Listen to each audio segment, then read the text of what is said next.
अज़ान, आप single parent हैं, तो मैं कुछ पूछना चाहती थी इससे, क्योंकि मुझे लगता है कि हमेशा जब भी सिंगल पेरेंट्स की बात होती है, हमेशा हम औरतों के पॉइंट ऑफ व्यू से बात करते हैं। कभी हम मर्द का पॉइंट ऑफ व्यू या मर्द को क्या चैलेंजेस होते हैं या वो किस चीज़ से गुजरता है, हम कभी उस पर बात नहीं करते। मैं ऑलरेडी अज़ान से पहले बात कर चुकी हूँ, he is okay to talk about it. So I want to know, जब प्रोसेस स्टार्ट होता है या जब शुरू में होता है, तो what are the challenges as a man you face? क्या बहुत मुश्किल होता है? आपको भी जजमेंट फील होती है, लोग करते हैं जज?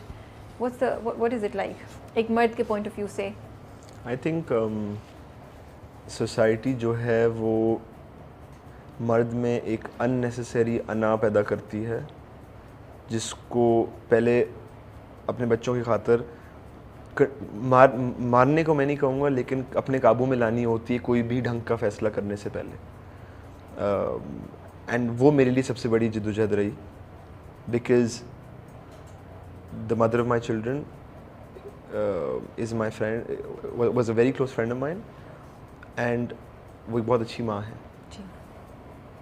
तो मेरा जो नीजक रिएक्शन अपब्रिंगिंग की बुनियाद पे था, वो अपनी अना को सामने लाकर बोलूँ, मेरे जो एक आम आदमी का होता है, और जो मेरा भी था। I found the difficulty was in me coming to terms with my ego and realizing कि मेरी अना से किसी को भी फ़ायदा नहीं है, मुझे भी फ़ायदा नहीं है। और जिस दिन वो मुझे समझ में आ गया, उस दिन आई थिंक मेरे बच्चों की ज़िंदगी, everybody's life got better, and I think that is a challenge जो हमें नहीं सिखाया जाता।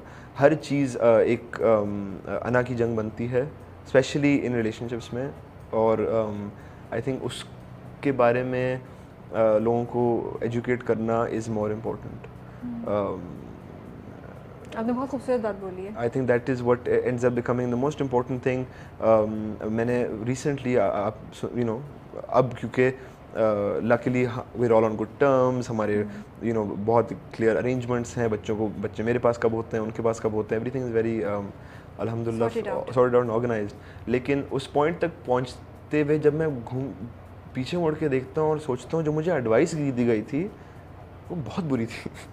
मतलब वो इतनी बुरी एडवाइस थी कि जब मैं क्या एडवाइस दी गई थी, अब और आपने उसको कैसे काउंटर कि वो शुरू से ये था कि पहले तो बच्चों की खातिर साथ रहो। अच्छा, लेकिन अगर दो लोग नहीं मिल रहे और बच्चों के इन्वायरमेंट में सिर्फ एक बदमज़गी है, तो 2021 या 22 में या 2020 में उनको वो इन्वायरमेंट क्यों दिया जाए, जब एक खुश इन्वायरमेंट दिया जा सकता है जहाँ उनकी माँ उनकी ज़िंदगी का बहुत बड़ा हिस्सा है, वो खुश हैं, उनके वालिद खुश हैं, सब खुश हैं।